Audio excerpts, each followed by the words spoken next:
श्रीलंका को 30 महीने में कंगाल करने वाले राजपक्षे परिवार पर वहां की जनता का गुस्सा फूट पड़ा। भड़के लोगों को शांत करने के लिए महिंदा राजपक्षे ने इस्तीफा भी दे दिया।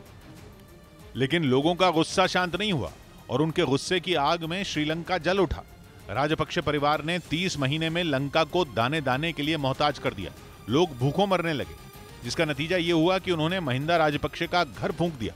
वहां के एक पूर्व मंत्री की कार को तो लोगों ने बीच सड़क पर घेर लिया और उसे गिरा दिया। सरकार से नाराज लोगों ने न महिंदा राजपक्षे का घर बख्शा और न उनके रिश्तेदारों का। वो सड़कों पर निकले और उनके सामने राजपक्षे परिवार से जुड़ी जो चीज आई उसे फूंक दिया, जिसे देखकर ऐसा लगा मानो लंका दहन हो रहा हो। पिछले कुछ महीनों से श्रीलंका के लोगों की ऐसी हालत है जिसे देखकर तरस आता है। वहां के लोगों का मानना है कि इसके लिए केवल और केवल सत्ता में बैठा राजपक्षे परिवार जिम्मेदार है, जिसने दीमक की तरह वहां की अर्थव्यवस्था को खोखला कर दिया और जमकर लूट खसोट और श्रीलंका को कहीं का नहीं छोड़ा, जिससे भड़के लोगों ने राष्ट्रपति गोटाबाया राजपक्षे के घर के बाहर प्रदर्शन किया। खबर आई कि लोग उनके आवास पर चढ़ने की कोशिश कर रहे थे और जब पुलिस ने उन्हें रोका तो बात बढ़ गई और देखते ही देखते लंका आग की लपटों में जलने लगा। पुलिस ने लोगों पर पानी की बौछार की, डंडे बरसाए, लेकिन वो नहीं रुके। आग बबूला लोग पुलिस से उलझ गए। राष्ट्रपति गोटाबाया राजपक्षे के घर के बाहर जुटे बहुत सारे लोगों को गिरफ्तार भी किया गया, लेकिन प्रदर्शन नहीं रुका। लोगों को जो दिखा उन्होंने उसे आग के हवाले कर दिया।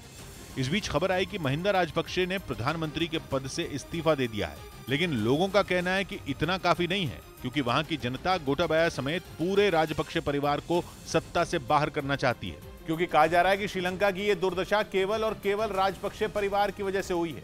ब्लूमबर्ग ने इस पर एक रिपोर्ट भी लिखी और बताया कि कैसे 30 महीने में राजपक्षे परिवार ने श्रीलंका को दिवालिया बना दिया। रिपोर्ट में लिखा गया कि 2019 में सत्ता में आने के बाद राष्ट्रपति गोटाबाया राजपक्षे ने टैक्स में भारी कटौती की। उनका यह कदम सियासी नौटंकी कहा गया।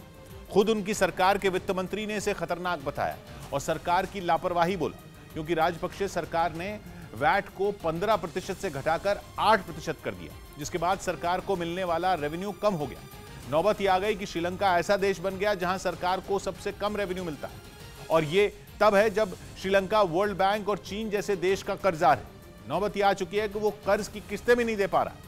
विदेशी मुद्रा भंडार तो 70% तक गिर चुका है। मतलब ये कि श्रीलंका के पास दूसरे देशों से सामान खरीदने के लिए रकम ही नहीं और इसीलिए वो आयात नहीं कर पा रहा, जिसकी वजह से श्रीलंका में सामान के दाम आसमान छू रहे हैं।